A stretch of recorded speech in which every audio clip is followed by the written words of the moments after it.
Let me call you sweetheart.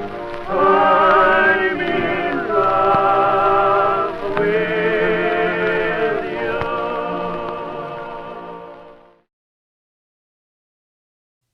Welcome to the B-List, where we talk about everything we love to hate. and everything that we hate to love. I'm Tara. I'm Courtney, and today we're going to talk about ladies who kill. Yeah, I have my when I write my notes, I always write like a little title on it.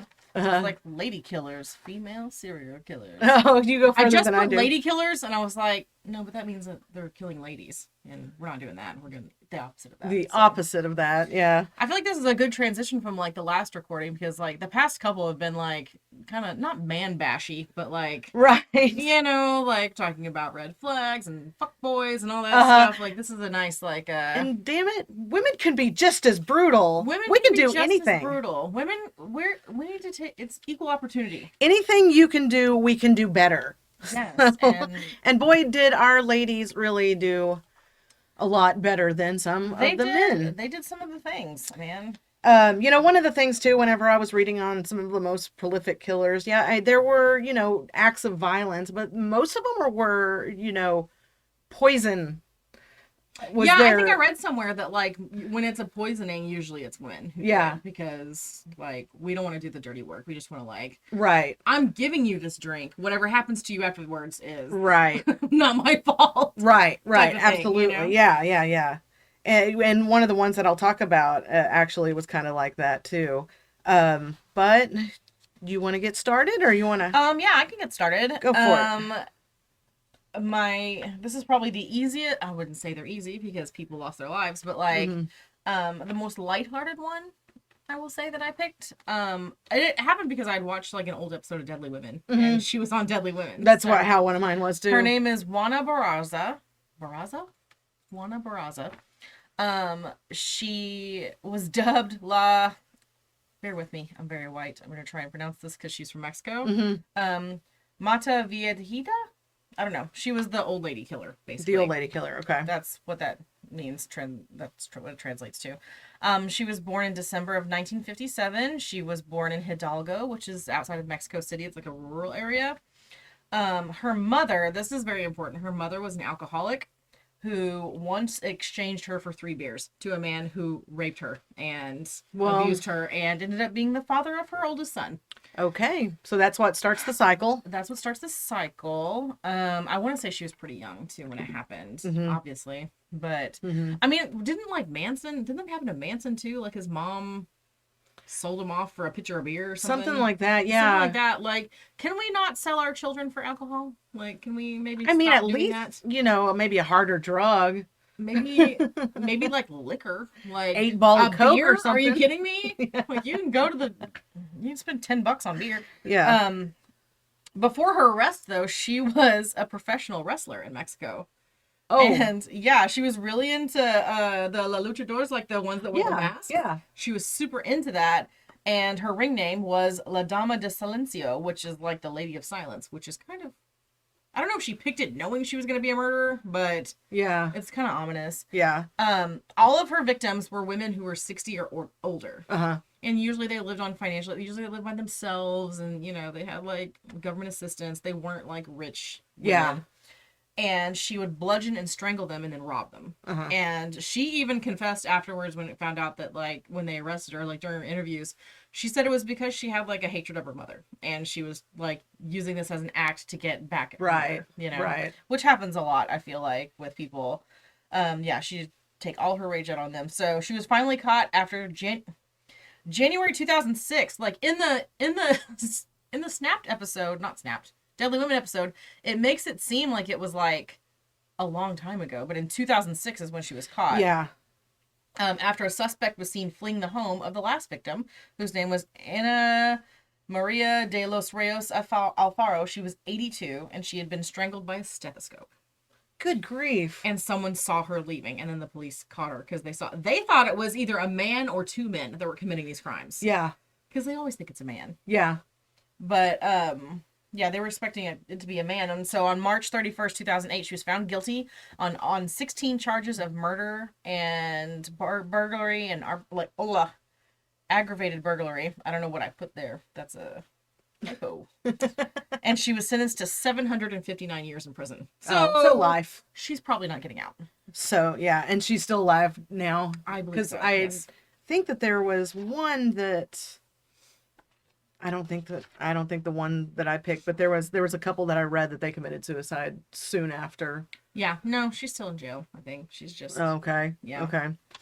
I think once she was caught. Now, kinda did was she? just like, No, did she do all this in Mexico? Yep, it was Okay, all it in was all in Mexico. yeah, because like, and she had kids. She had 4 kids. So like, she would. I think it was 4 kids that she had. So yeah, she was a single mother and wrestling on the side and Which finding seems time to lucrative in itself.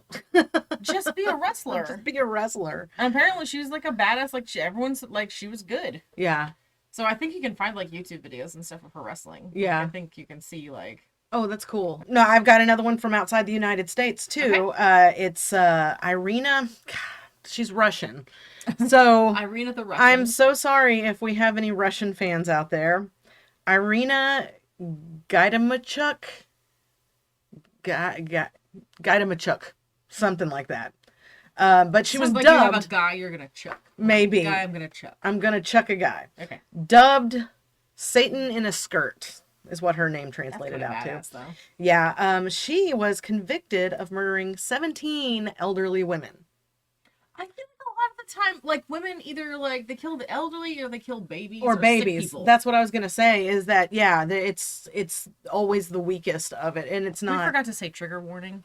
Yeah. This is a serial killer episode, so if you don't want to hear about murders, then maybe skip to a different episode. Yeah, but I'll probably title this as such. So if you're in here Like a little warning. listening, yeah, I'll put a little I mean, you warning have to know on if the you're gonna yeah, serial yeah. killer, so you know what's gonna happen. But Irina, as I'll call her here, Mhm. she had turned to alcohol like at a very young age, and she married young and had 2 kids with her husband.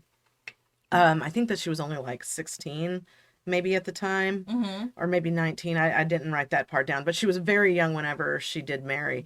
But her husband wouldn't give her an allowance or give her any money because he was always afraid that she'd turn back to drinking, especially after their kids were born.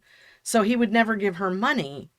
And she was really active with like her kids' schooling and PTA and all that kind of stuff. I mean, like a model member of society. Yeah. People said that she was sweet. She would do anything for you. But what she would do is she would find an elderly target, all women for them, as far as we know, and she would stalk them, and she would see if they lived with anybody, when they got their pension checks, whenever relatives would come by to visit. She would try to work out a schedule with each of these women, and then she would pose as a social worker and to gain entry into their homes. Yep. Like, oh, yeah, I'm with the state, I'm with the I'm federal or whatever. This is in Russia, so I don't really know what the terminology is. Yeah. But yeah, so she would gain entry into their homes, and then she would bludgeon them to death with a hammer or axe, which makes this again. Those poor women. Like, Yeah, could you imagine that being your last moment? Like, I know. You've let a social worker into your home, and then they and they bludgeon have you an to axe, death.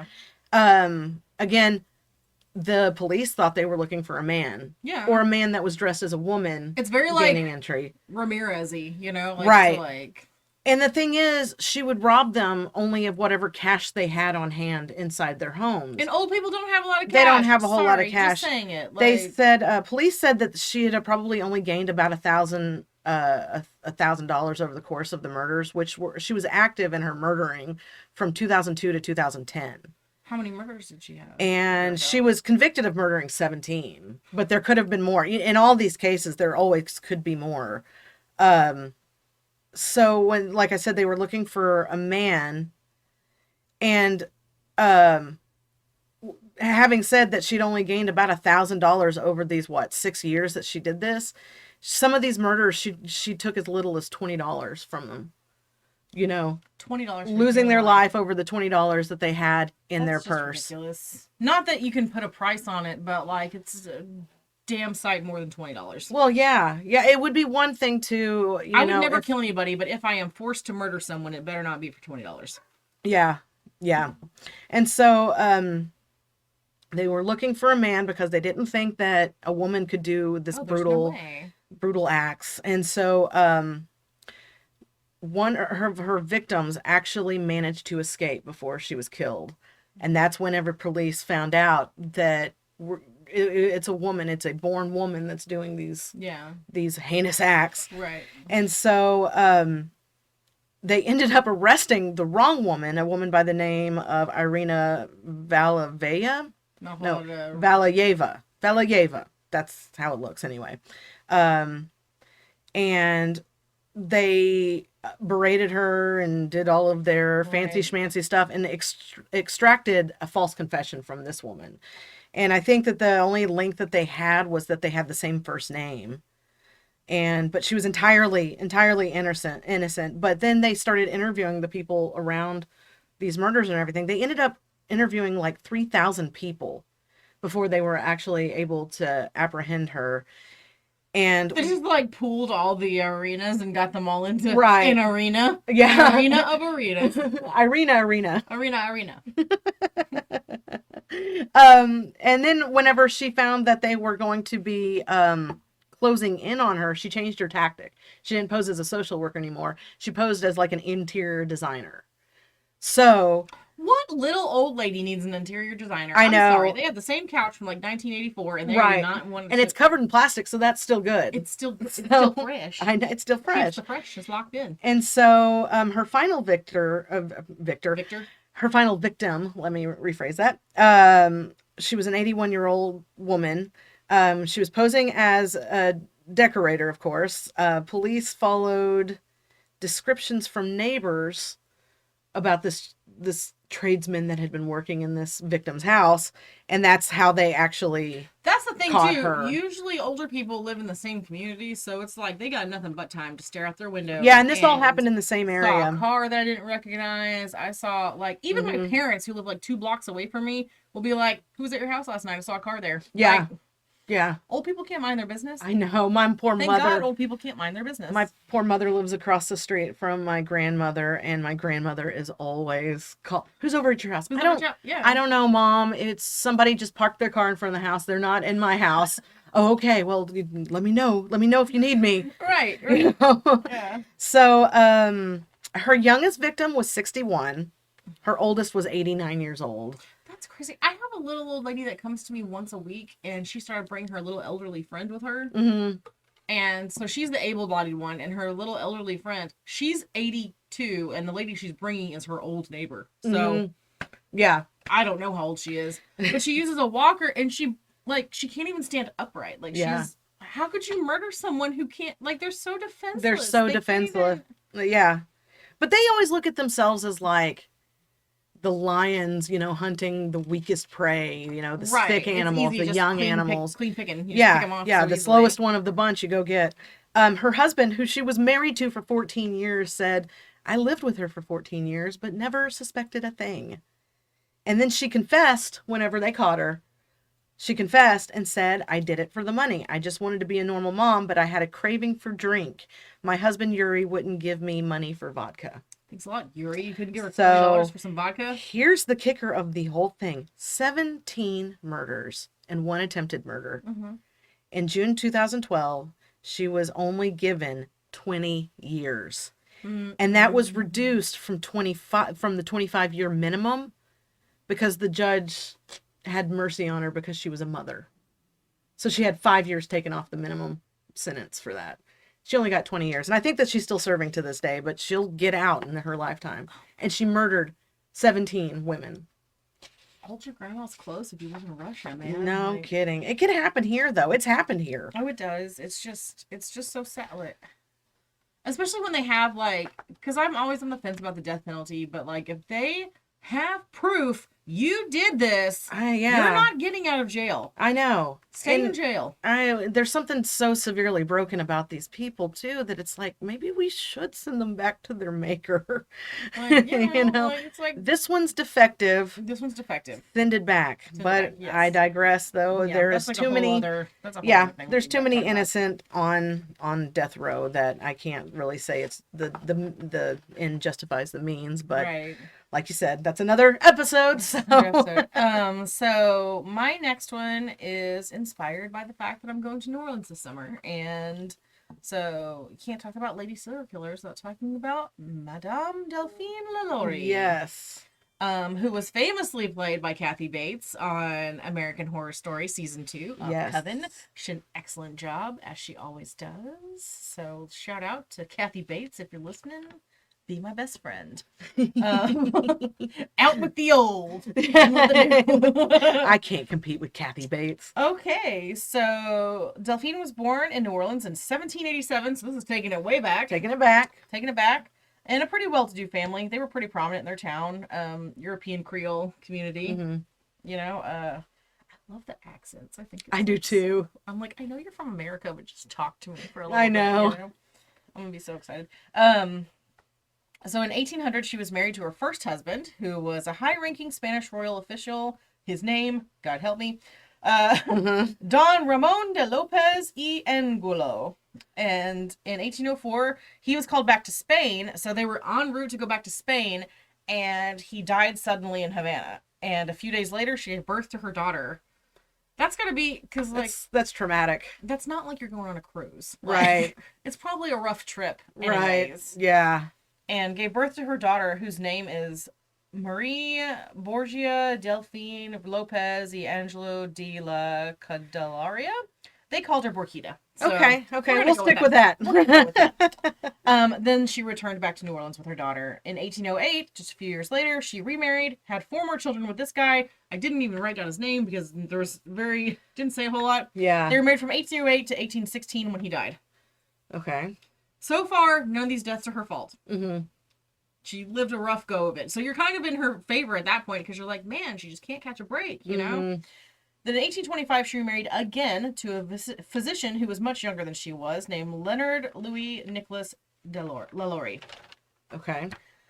Between the years of 1831 and 1834, there was documented from like funeral documentation Mm-hmm. that 12 slaves had died in her care. Okay. Oof. Okay. So that's like 3 years. 12 people in 3 years. Mm-hmm. And her ill treatment of her slaves was pretty well known. It was like a well-known dirty secret. No one talked about it, but everyone kind of knew that she was whipping and beating them.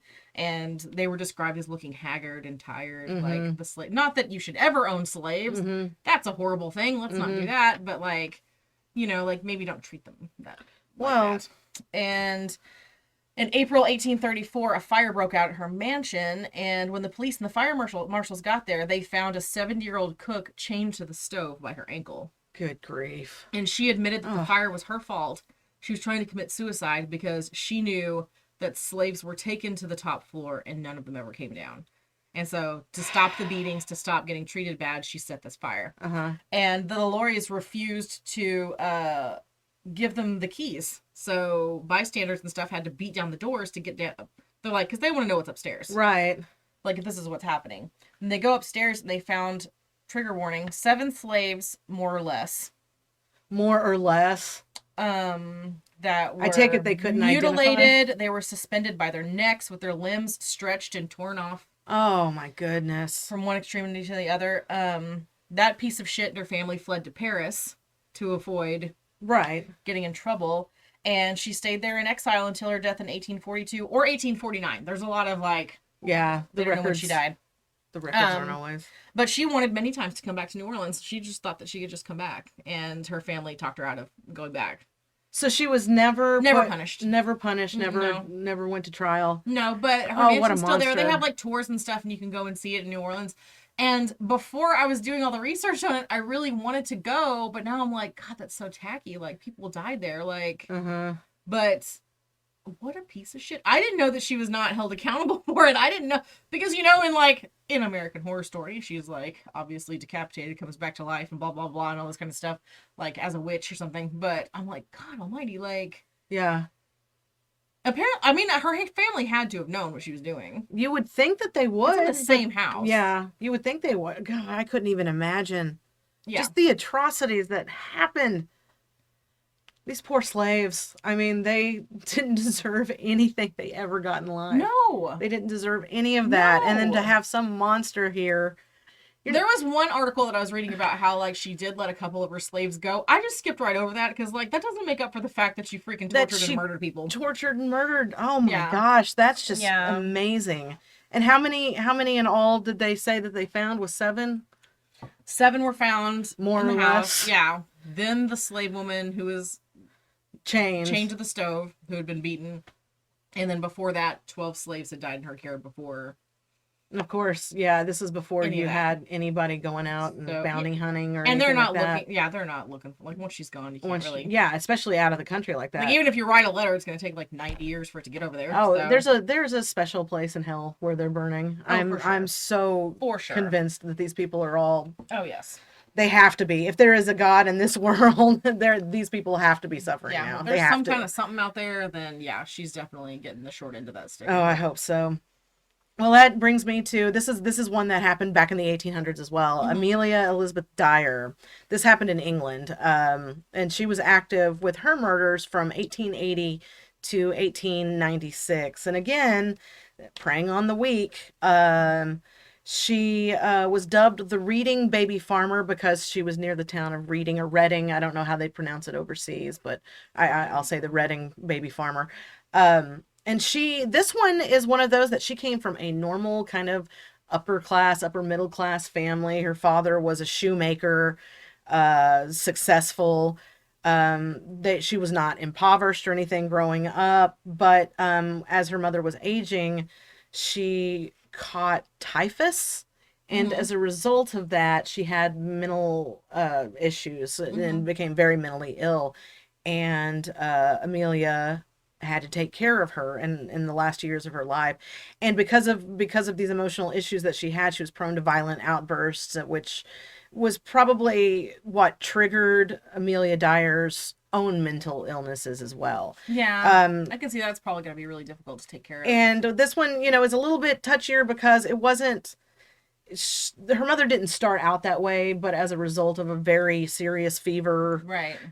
she had brain damage, and so she was prone to these outbursts. So once her mother had passed, and her father ended up passing, she got married and then became a nurse for a few years, but she was working very closely with midwives, which were way more popular at the time. Right. That's what she did back then. Right. And then she realized that she could make more money using her home as a business as some of these midwives did. Mm-hmm. So she also learned from these midwives that young unwed mothers of the time, because this is the Victorian era, they were at an extreme disadvantage with finding work, finding childcare, finding lodging, because the stigma of having a baby out of wedlock was you couldn't even talk about it. And Right, so you were like a fallen woman. Yeah, you were a Like, fallen woman. You couldn't find a man, you couldn't find a job, you couldn't find anything. Many of them were banished from their families. Mm-hmm. Deadbeat dads out of the picture. I mean, as soon as they yeah. find out, Like, if you're pregnant, that's your problem. that's not your my problem. Yeah, Like, yeah. I'm not going to marry you. You're a lower class. right. So, what she would do was she would offer up her home as a foster to these unplanned babies by taking out advertisements in the newspaper. And I had read at one point too that she would pose as a couple looking for a baby. Yeah. And then when they would answer the ad, they would say, well, that couple is no longer available to adopt, but I know several more couples that are. So if you pay Bring me your baby. bring me your baby, pay me. And she would charge anywhere from £5 to £80, which was big money back in the late 1800s. So these women are basically paying for her to murder their baby. Right. Basically, that's what happened. Most mothers did it in secrecy because they couldn't even let the world, society know. They probably don't want to, but They have don't a want to. choice. They don't have a choice. They're pushed in by their parents, pushed in by family. Yeah. So she would tell them, I'll find a loving home. So many couples are looking to adopt. But what she would really do was drug the babies with narcotics, keep them drowsy, keep them asleep, and then she'd starve them to death. Oh my god. That was how she started out.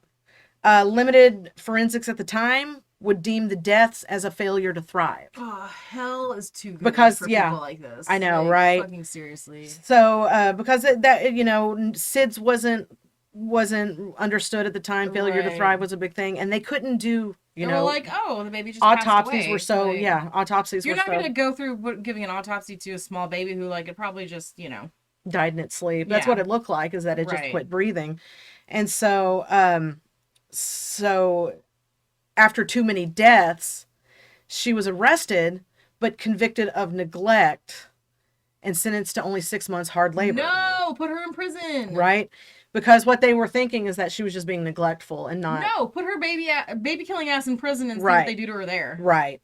And then when she was done with her 6 months hard labor, she went back to baby farming and murdering these babies. How? And by this time, she graduated from drugging them to strangling them with tape.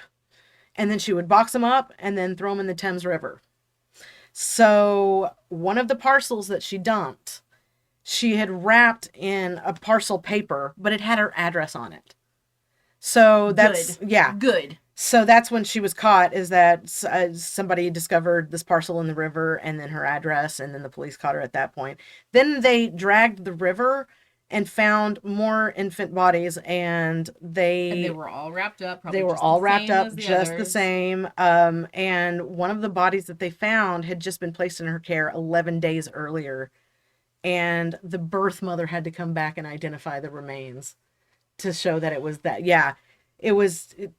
They found 6 or 7 babies. The different sources said different You things. think you found someone who's going to take care of your baby so you can get your life together, and then hopefully you'll get your baby back. And this is what happens. And yeah, only 6 or 7 babies were found, depending on the source. Ugh. And they were all bound with the same white tape around their necks. And they started identifying the babies.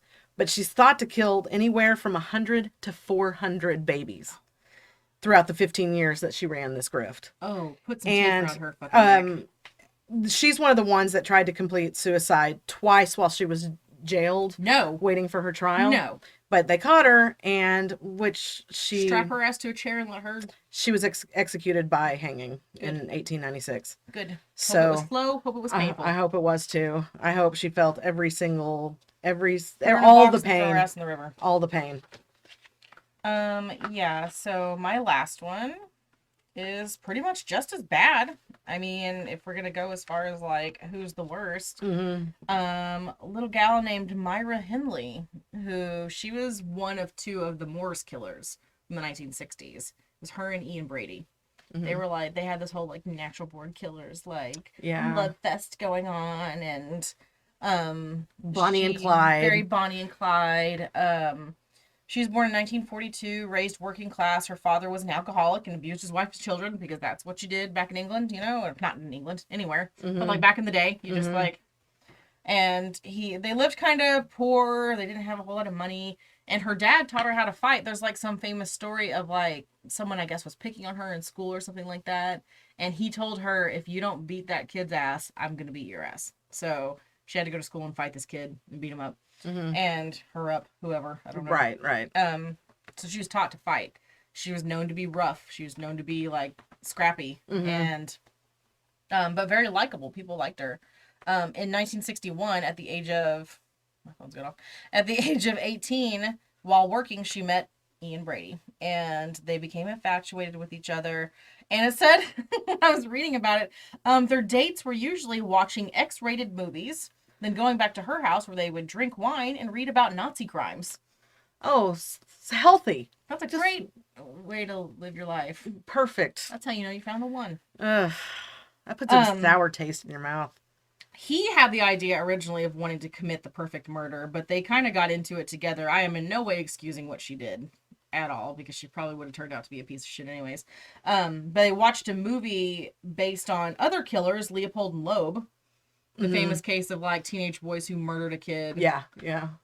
They wanted to commit the perfect murder. And Yeah. they had seen a movie about it and they were like, yeah, that sounds like something that we should do.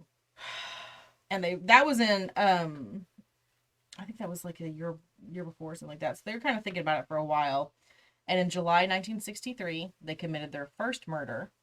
Her name was Pauline Reed, and she attended school with Myra's younger sister, Maureen. And she was driven to the moors, which is where they committed. It's basically like fields, you know, where they would commit most of their crimes. And they raped and nearly decapitated her.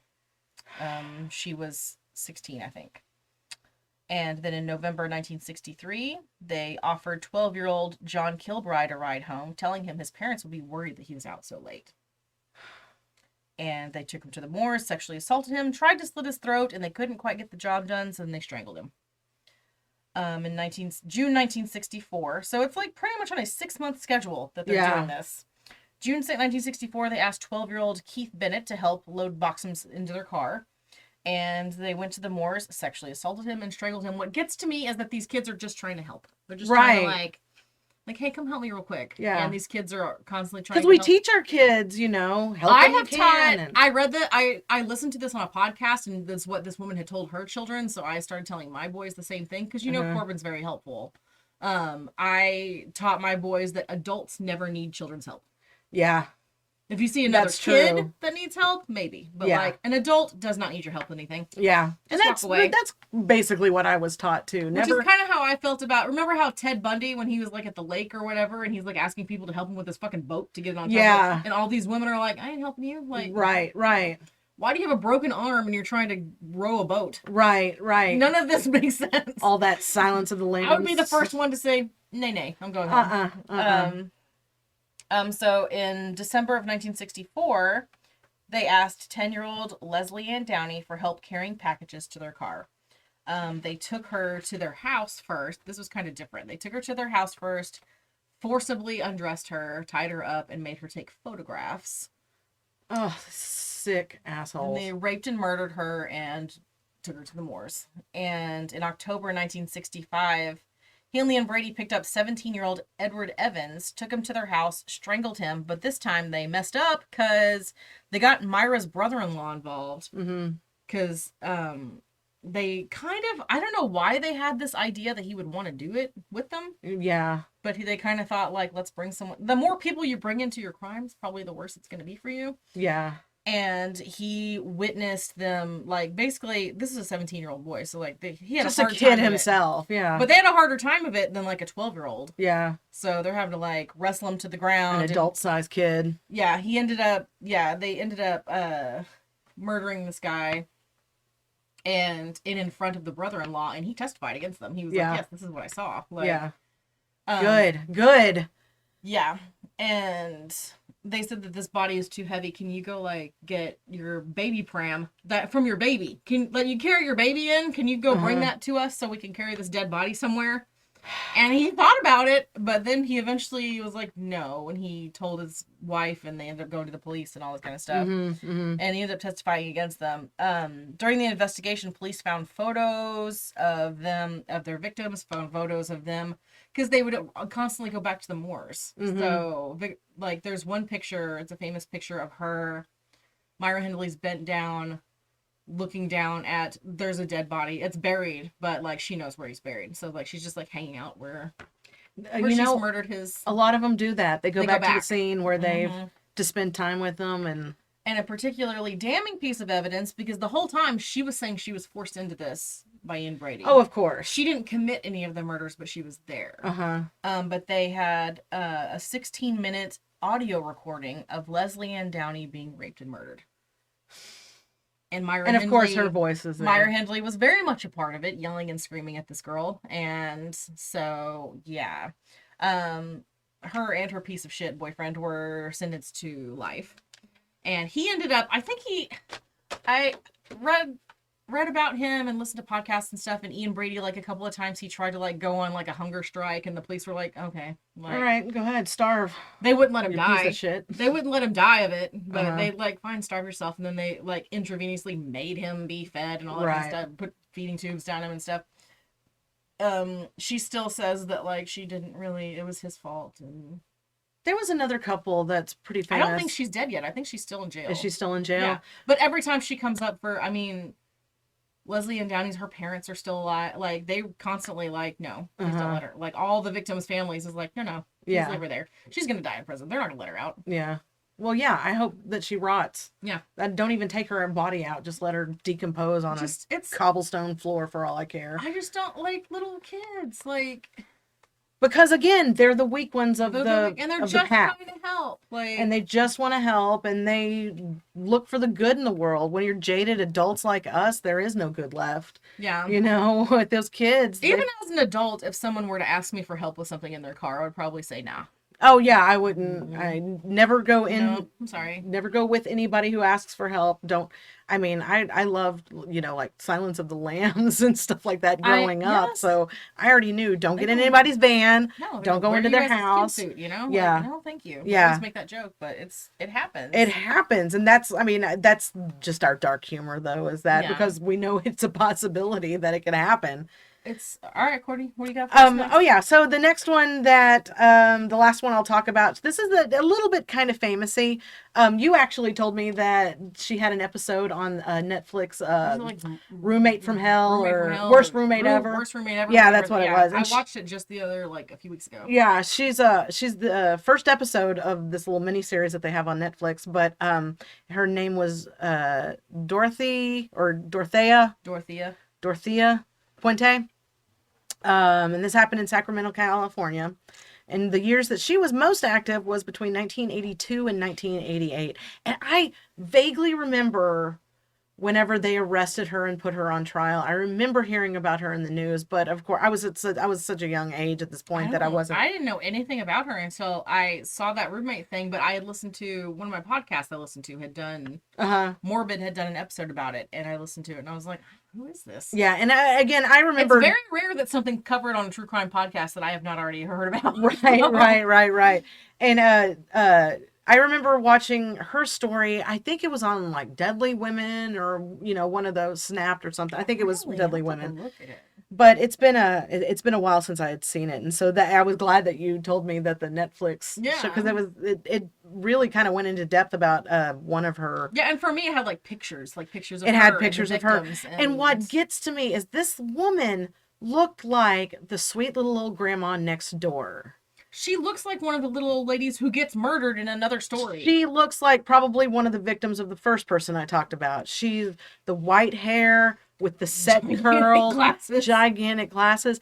And then when I was watching the documentary, I guess it was one of the social workers that had worked with her said that, well, I was 50 at the time of these murders, and then I was surprised to find out that she was the same age as me. Yeah. She was using her looks because she looked older to be perceived like a lady. More. Like, I'm frail. I'm not doing anything wrong. I know. And to think that here I am in my early 40s and thinking she was only like a few years older than me looking like that. So I don't feel so sorry about how old I look these days. We look just fine. We look fine. We're gorgeous. But anyway, Miss Puente here, she was orphaned just before the age of 10. So she spent time in orphanage situations and extended family. So life started out pretty rough for her, of course. Never an excuse, because I've known people who have had horrible lives that turn out to be... You know, they always like have that argument with nature versus nurture, but like, you just never know. I know. I know plenty of people who had shitty childhoods who grew up to be great people. Yeah, wonderful people. But then again, people thought this of her. She thought she was a grandma that was just helping people out. Now, she was married at 16 to Fred McFall, I guess, McFall. Yeah, that's what I'm going to go with. But he left her after 2 years. And so she lied and said he died of a heart attack. So she was already a widow at like 18, 19 years old. And they had 2 children, but she adopted those out. She sent one with family members, and then one she put into the adoption system, so she didn't have any kids from that. Hopefully they turned out fine and away from her. Yeah. And then so she started forging checks for money after he passed. Well, after he left. He didn't actually pass. After he left, She started forging checks, but she was caught and ended up serving a year sentence, but was released after 6 months of the because it was a nonviolent crime. They usually let you out a little early. Yeah. And then so a couple of years later, she remarried an Axel Johansson. He was a Swedish man, I believe, and they were married for 14 years. That's a pretty cool name. Yeah, Axel Axel Johansson. I know. It almost sounds like a porn name. Yeah, but so anyways, they during the time that they were married, she was arrested for owning and managing and participating in a brothel. So she ended up doing another 90 days in the clink. You know, I don't think brothels are bad. I don't think that they are They're either. run well, and you're treating your girls good. And I don't know the details of how it was run. I just know that it was illegal. I'm just saying, in general. I'm not against it. Yeah, no, I'm not either. I've talked about that before. I think that Yeah, we've talked about should that be before. legal. Yeah. But soon after... But not for her. Right, but not for her. Soon after she got out of her 90-day stint, she found work as a nurse's aide, caring for the elderly. No. And then she also, during this time, would start managing boarding houses that other people owned. So she honed in on kind of combining those two as a profession. Yeah. So she already knew how to care for the elderly. Which, if it wasn't her, would be a great profession. Would be great. After she divorced Axel, she remarried another man, Roberto Puente, who was almost 19 years her junior. He was 21 years old and she was 39. And I couldn't find a whole, because I was like, I want to hear more about this. I didn't really find out a whole lot about their marriage. Well, he probably figured it out. But, Quickly yeah, the marriage only lasted about 2 years. And that's when she acquired a 3-story, 16-room boarding house in Sacramento. After that marriage ended, like I said, after only 2 years, she married again a violent alcoholic named Pedro Montalvo. Maybe just stop getting married. Well, they were only married for a few months. So that's whenever she couldn't depend on a man to feed her. So she started trolling bars looking for retirees that had pensions or were on Social Security, disability, whatever. Mm-hmm. And she was caught and charged with 34 counts of forgery at this point. And then... Stop writing bad checks. But she didn't go back to jail because she wasn't on probation or anything like that. So they put her on probation. And then she continued her grift while she was on probation. So she didn't learn anything. So clearly no one's checking on her. So nobody's really checking on her. So her first murder actually didn't happen at the boarding house. It was her business partner, Ruth Monroe, who she, I think, owned a bar with. Or a lounge or something like that. Yeah, I remember. I didn't find any of this information online. I actually got this from the documentary. So they're going to be the son or something, right? Yeah, the son was there, and she died of an overdose of codeine, but it was ruled a suicide because Dorothea said that she had been really depressed because she found out that her husband was terminally ill, and so she got away with that murder. Because it looked like a suicide. Yeah. So that was her first murder. But then a few weeks later, a 74-year-old pensioner she was renting to said that he believed that she was drugging him and stealing from him. And so they went and checked on it and found out that she was depositing his checks and all of that stuff, stealing his medication. Like, dude, don't steal from people who cannot afford to give you... Don't steal from anyone, but definitely don't steal from people who cannot afford to lose that money. And and then I believe that because she was still on probation at the time, she was sentenced back to prison for 5 years, but she only served 3 years of it. Like, no, make people do their whole sentences because that could have saved. Anything. Some lives, you know? Yeah, So, soon after she was released, she started renting out a space again and taking the disability and pension payments from her tenants. They were all either mentally ill, on disability, or elderly and retired on Social Security and pensions. She didn't kill all of them. Some of them would actually pass naturally or move in with a family member once it got too difficult to take care of them. You know what's crazy is that my grandma, before she passed away, like when I was growing up in high school and stuff like that, ran, she helped run a veterans home that had, I mean, there were probably like maybe 5 to 10 guys living in this home and took care of them. And I could not imagine my grandma like Yeah. grifting people and killing them. Like, Yeah. no, she would like Your grandma was a good lady. she would make them their own special desserts when they wanted, like, she Yeah. bought this flavor pudding because that's what he liked, and bought this one, Yeah. Yeah. Like, I can't imagine, because, they're depending on you for everything. They can't Right. take care of themselves. Well, and a lot of times too, because this was a boarding house, that social workers actually would recommend to some of these people, to because stay with her, they 'cause- would basically, and they even do this now in some in nursing homes and retirement communities, is that you basically, your Social Security, your pension goes directly to them for all of your needs. Yeah, and then So they give you money they- for whatever you They need. give you your money, Yeah. they give you your medications, they pay for doctor's appointments, they feed you. I mean, that's what it was. That's what my grandma had done. Like, she would give them each, like, basically an allowance every week to go, they'd run down to the corner store and buy candy bars or whatever. Right, There was one right. little old man who'd go down and buy, like, porn. Yeah. She's like, I am not taking you to do that, but if you want to go, here's your money. Here you go. Yeah.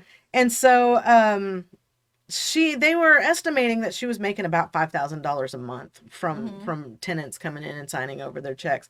And then people started to complain that she wasn't feeding them well enough, that she was not, you get greedy. yeah, and she wasn't giving them their money to live on. She was just taking their checks and signing, because she had I don't, not really power of attorney, but she had authorization to sign the checks over to herself. She would do so. And so at one point, after she started killing, and her MO again was to give them an overdose of sleeping pills and smother them, Because it's easy. because it looks like a natural death at that point. At one point, she had her handyman that she had hired, Ismael Flores, he was working for her. She said, "Why don't you build me a wooden box, about 6 foot by 3 foot, and I need to store some old books and junk." If someone asked you to build a box the size of a person, The nope. size of Nope. of a coffin. I'm just gonna go tell the police about this box you want built. Right. But he said he believed her, because she says, "Oh, it's old books and things that I don't want to get too wet. So if you could build me this box, I'll fill it, and then I'll go with you to put it in my storage unit." So he says, okay. So he builds it. She fills it, nails it shut, and then helps her carry it to her storage facility. But on the way to the storage facility, she said, "You know what? I don't want this stuff after all." So she just has him pull over to a river in the middle of nowhere, where there's like, those little unofficial dumping sites for, where you find spare tires and old clothes and all that stuff. She just said, "I don't need this stuff after all. Let's dump it here." Again, I would question, you made me build this box. You made me build a coffin, and now you want me to with dump your dirty it. old books. Now you don't want them anymore, and you're gonna go dump them. No, I'm gonna need you to pop that open so I can see what's in there. And it actually contained the remains of Everson Gilmouth. Was a man that she had connected with, that was considered her lover at the time, but she was taking his pension checks. So his remains were unidentified for 3 years after they were found. So, like, all these pension checks, things from the government, things from different, like, organizations or whatever, and they're giving the checks out. It seems like every once in a while, it would just be good business to check and make sure that person's still alive. Well, people would call their family members, and she would say, "Oh, they're too sick to talk to you right now. They can't come to the phone, but I promise you." Then I would come and see them. Yeah. Okay, if they're so sick, I want to come see. But that's just it, though. We love our families. A lot of these people didn't have anybody. It's just like, even like, you're getting your pension from whatever, worked for 50 years at the same place, and you're getting a pension from them. Like, I don't want to keep paying you if you're dead, so I'm gonna check on you. Right. I'm definitely not sending you more money if you're dead. Exactly. But a lot of these pensions too, like my dad had a pension, and whenever he passed away, it transferred over to my mom because she was the benefactor in his will. So What I'm hearing is your mom killed your dad for the money. And she used pancreatic cancer to get there. That's sly. Mom, I'm on to you, Mom. We're on to you, Peggy. So sorry. Joking about your dad's cancer. It's not funny. Oh, that's okay. He would have joked about it too. He would have loved it. She knew my dad. He's He had a dark sense of humor just like we did. That's where I got it. So, but okay, so she does this for a couple of years. She takes in, and they talk about this particular man. He was a younger man, not as elderly as everyone else that she was burying at this point. I believe his name was Alvaro Montoya, but they called him Bert. He was a schizophrenic was that the big man. tall guy? Tall guy. That I saw, yeah, because I watched that Yeah, episode. he was always a little He scruffy. looked like a little sweetheart. He did. He was schizophrenic. Like a giant teddy bear. And he was really tired of living in mental facilities and really wanted to get his life going. So a social worker placed him in this house because she would take all of the hard cases, the ones that were severely mentally ill, nobody wanted, or elderly and their palliative care was just too much for people, or they would even be violent, whenever you get some of those mental health or Alzheimer's or all that, they tend to get a little angry, a little mad. She said, no problem, I'll take them out. No problem. I'll just drug them and kill them. So they place Bert Montoya here. They replaced him with her, and the social worker did come by and check on him from time to time, and then he suddenly wasn't there. And so didn't she say he was traveling or something? She said that he went to go visit family in Mexico, I believe, or went on a trip to Mexico, something like that. He'd be back any day now, or he'll be back on this date. And she even went so far, whenever they were coming in to find these individuals who started missing, she would put on her calendar, Bert went to Mexico, and then Bert due back from Mexico on her calendar. So when the social workers and police would come in and see that, they would say, she wrote it down, It was just like little details she didn't leave out. That's how you get away with murder? That's how she gets, just make be real. A calendar? Just make a calendar.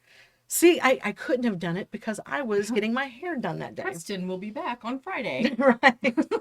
I promise he will be. I swear he will be. So, whenever they went to go check on him, and the social worker found that he wasn't there, she went to the police and was like, this isn't right. He would not have gone to Mexico. Yeah. He's severely mentally disabled. If he's mentally disabled or he's got mental health stuff going on, how is he getting to Mexico? Right. And why wouldn't he go with some sort of chaperone or a friend or a family member to make sure? Why didn't they leave a phone number of where he's going to be? Right. Because this is happening in the late 80s. So it's not as if, technology had made 1400. It's yeah. I mean, nobody was carrying cell phones, but you would think that there was an address or something. Yeah. You would be like, okay, I'm going to Mexico. Here's the number of my aunt's house I'm going to be staying at. Right. Exactly. You need to get a hold of me. Or the hotel or the, whatever. Right. So, the social worker tells the police, take a look in that backyard because apparently there was some fresh turned soil back there. Ooh. And so the police came, they looked in all the they were looking anywhere for anything. And then they said, okay. And she gave them all permission. She was like, yeah, go check everything out. And then they said, we need to dig in your backyard. Do we have your permission? She's like, well, you're not going to find anything, but go on and do that. And so they started to dig up. She's cocky. She's cocky. She probably was trying to bluff them so they'd go, we don't need to go out there. But the social worker, actually, before she contacted police, she asked another member, an elderly member of the house, is everything going on out here? And he's like, no, people are disappearing. And I'm pretty sure that she's burying them because she's digging a whole lot of holes in the backyard. And that's whenever the social worker was like, yeah, you need to dig up the backyard. And so when they did, they actually ended up finding another body, the body of a 78-year-old woman, Leona Carpenter. And I believe that in the documentary, you guys got to watch this. In the documentary, they say that they started pulling out what they thought was leather because it was kind of like beef jerky. That. Yes. And then they pulled hard on a bone and then realized it was human femur and it wasn't leather that they were pulling out. It was actually tissue. So yeah, they were like, well, let's keep digging after they found her. We're gonna tear this entire fucking yard up. And they ended up finding a total of 7 bodies on her property alone. So and apparently she would hire convicts that were looking for day work to dig the holes, pay them to keep their mouth shut, and then they would move on. And then she'd cover them back up. So Yeah, they really don't know exactly what her body count was, but her trial began in 92, um, and it went on an entire year. She ended up being charged with 9 murders total. Mm-hmm. The 7 that they found in the backyard, and then her business partner from earlier, and I believe the man that she had put in the box by the river. What was his name? Gilmouth, Everson Mm-hmm. Gilmouth. They charged, so 9 murders in total, but she was only convicted of 3 because she maintained the whole time that they died naturally, And she just buried them. and then she just buried them because she was on probation still from her last stint in jail, in Yeah. prison. So she said that Your she was cat just moved afraid. and scared the ever-loving shit out Oh of me. my Forgot it was there. god! My cat is lurking above us. If you see my eyes buck out of my head during the video, it's because there's a cat up there. My little house tiger. So, so yeah, she was only convicted of 3 of them because they could never really prove the bodies were decomposed to a point where they couldn't Yeah. really prove the manner of death. So but she was given 2 life sentences because of those 3 murders, and she spent her twilight years in prison. She died finally in March of 2011 of natural causes, and she was 82 years old. Which is so not fair. She got to live to be 82, and these other people Mm-hmm. didn't get to live like that. And it's such. I mean, she was gonna go away anyways, but it's just not justice for the family for Mhm. them not to like. I know she killed my loved one. Mm-hmm. They just can't prove it, Mhm. and like that's. Did they ever find Bert? I think that Bert might have been one of the ones that was buried in the back. Poor Bert. I don't know. I don't remember if they really ever touched on what happened. I think that Bert was one of the 7 that was in the He might backyard. have been, yeah, one of the ones that were found in the backyard. Yeah, But- because Not that anyone should be murdering anybody, but when you bury them in your own backyard, it's gonna be real hard to explain that if someone finds it, you know? Right. Like, and you can't say that they all died of natural causes because Bert was a fairly younger man compared to the I rest of get her. that, like, freaking out, you're on probation and someone would die of natural causes, but you run a boarding house for old people. That I'm sure is gonna happen at some Mhm. point or another. You Right. know? Like, they could even do an autopsy. Oh yeah, he died of natural causes. Like, Mhm. you're good, you're fine. Oh, you yeah, know? yeah. Like, but it's really hard to explain away that they died of natural causes, but you buried them in the But here's the backyard. thing, though, is that she said, or Not that I believe that any of these people died of natural causes. Oh, no, I none of totally them- think she killed none them of all. them did, because there were too many eyewitnesses saying that there was some weird stuff going down. And you know that the reason that she didn't report any of these deaths as natural causes was because She'd if you stop didn't getting the report money. them, if you report them dead, then you don't get the checks. Yeah. And she was still running this thing. And then I think that she ended up boarding around 40 people in her career, but they don't really know how many murders that she committed, because there was Usually a few it's more people that was, they would consider like throwaway people who don't have a lot of family. they and don't have a lot of like, family. They were hard and cases. That's they why were the hard social cases, workers yeah. would give them to her, because they didn't have family. Because then and- it's just, oh, they're off my plate. I don't really care what Right, happens to them, you know, right. which And is so shitty. Like, she the whole played system the is so part of that broken. grandmother that I'll care for them till their dying day, instead of being like, I'll make sure their dying day is next Tuesday. Next Tuesday, but also I'm going to keep their money. But also, I won't tell you because I'm on probation. So, yeah, I highly recommend anybody going to see that episode of Worst Roommate Ever. It's the very first episode. Can't I miss mean, we it. could do a whole podcast on that show because I watched all of them and there are some pretty. It's a crazy. Like, Yeah. some of those I watched like I don't know if I watched all of them, but I watched like 2 or 3 episodes and I was like, thank God I don't have to have a roommate. I know. I've had a few roommates in my time, but none I've of had them some were shitty that roommates, horrible. but not like that. None were that horrible. Yeah, no. So, well, those are our ladies that kill. I guess that we're done for this week. There's lots more. We can come back and revisit Oh this yeah, we'll topic definitely come back to as another. well. But I didn't want to talk too many about the heavy hitters like what's her name, Warnos, or Mornos, yeah, and, like the more well known. the Worm. Yeah, There's just so many. Like, Yeah. it's crazy. I mean, you can even take it back to like who was it, Elizabeth Bathory, or that used to bathe in the virgin blood. Yeah, those are really interesting to talk about too. I think that one might be dead though. I don't think that she's still alive. I think she's. I think it was like the passed on. 1400s or Yeah, I think 1600s, she's but probably dead.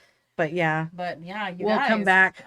Watch out for your old people. Everyone, Watch take care out. of your elderly. Love your elders. Give them a call. Give them a call. Stop by and see them. Make sure they're not buried in the backyard somewhere, because that's like, it's just crazy. I can't even understand the psyche that could come after people like that. I just can't.